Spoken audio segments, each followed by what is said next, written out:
بسم اللہ الرحمن الرحیم۔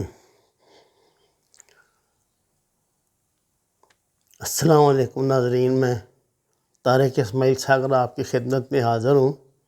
میں کو اپنا ویلاگ بنانے نہیں یہاں پہ بیٹھا، میں آپ سے حکومت سے، پاکستان کے میڈیا سے، پاکستان کے ہر ذمہ دار شہری سے خدا کے نام پہ اپیل کر رہا ہوں۔ اس وقت لاہور کے یتیم خانہ چوک میں جنگ لگی ہوئی ہے۔ جو لوگ زخمی ہو رہے ہیں، جو مر رہے ہیں، یہ اٹھا کے انہیں مسجد میں لے جاتے ہیں جہاں کوئی بندوبست نہیں، ان کو فرسٹ ایڈ بھی نہیں مل رہی۔ کئی زخمی مر جائیں گے اسی طرح۔ صبح 8 بجے سے یہ کام چل رہا ہے۔ میں آپ کو اس وقت یہ نہیں بتانے بیٹھا کہ کون غلط ہے کون صحیح ہے، نہ اس کا وقت ہے۔ میری خدا اور رسول کے نام پر پورے پاکستان کے میڈیا سے اپیل ہے کہ مزید لوگوں کو مرنے سے بچا لیں۔ اگر یہ جنونی ہے تب بھی خدا کے لیے ان کو مرنے سے بچائیں۔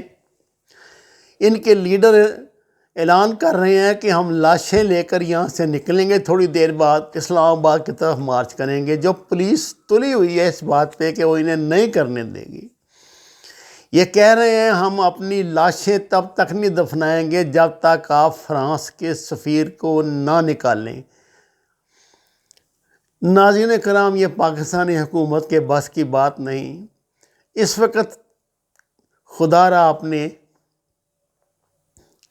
اپنی ایگو ایک طرف رکھیں، اس بات کا احساس کریں یہ بھی کسی کے بچے ہیں، کسی کے باپ ہیں، کسی کے بھائی ہیں، کسی کا سہاگ ہے۔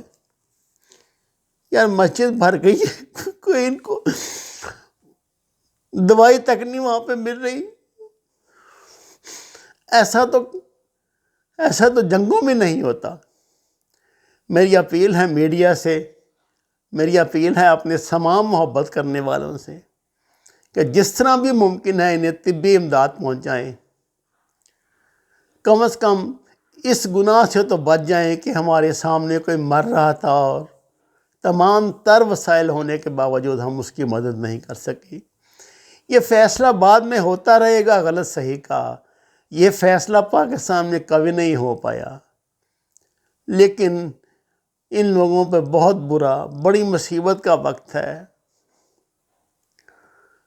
میری اپیل ہے، میری ہاتھ باندھ کے پاکستان کے بڑے بڑے اینکروں سے اپیل ہے، خدا را اس معاملے کا نوٹس لیں۔ پاکستان کے نیشنل میڈیا سے اپیل ہے، حکومت کو مجبور کریں تھوڑی دیر کے لیے یہ معاملہ روک کے جتنی جلدی ممکن ہو زخمیوں کو وہاں سے نکالیں، زخمیوں کو طبی امداد دیں، ورنہ بہت لوگ مر جائیں گے، تڑپ تڑپ کے مر جائیں گے۔ اور یہ گناہ ناقابل برداشت ہے۔ رمضان کے مہینے میں یہ ظلم، یہ تو ایک نئی تاریخ ظلم کی لکھی جائے گی۔ میں اللہ کا واسطہ دے کے آپ سب سے اپیل کرتا ہوں جتنی جلدی ممکن ہو ان کی مدد کو پہنچیں۔ میں تو لاچار ہوں، میں تو مجبور ہوں، ڈھنگ سے چل بھی نہیں پاؤں گا، اور میں چل کے کروں گا بھی کیا؟ میں کوئی ڈاکٹر نہیں ہوں، کوئی ڈسپنسر نہیں ہوں، میرے پاس کوئی ادویات نہیں ہیں۔ میں یہی کر سکتا تھا جو کر رہا ہوں۔ میری اپیل ہے، اللہ کا واسطہ ہے، آپ لوگ ان کی مدد کے لیے نکلیں، پولیس کو تھوڑی دیر کے لیے مجبور کریں اور ان کو وہاں سے نکالیں۔ تو شام میں بھی زخمیوں کو نکالنے کی مہلت دی جاتی ہے، زخمیوں کو وہاں سے نکالیں، ان کو مرنے سے بچا لیں۔ ساری مسجد ان کے خون سے رنگین ہو گئی ہے۔ اللہ، میں نے تیرے بندوں تک اپیل کر دی، پیغام پہنچا دیا۔ یا اللہ ہمیں ہدایت نصیب کر۔ یا اللہ جو بھی غلطی پہ ہے اس کی اصلاح فرما دے۔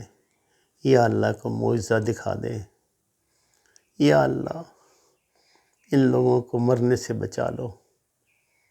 یا اللہ یہ تیرے نام پہ حاصل کیا ہوا ملک ہے، تیرے رسول اللہ صلی اللہ علیہ وسلم کے نام پہ حاصل کیا ہوا ملک ہے۔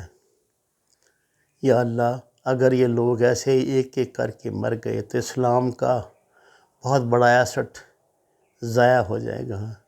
ضد کی فضا ہے، ضد کی فضا ہے۔ رحم کر دے مالک، رحم کر دے مالک، رحم کر دے مالک۔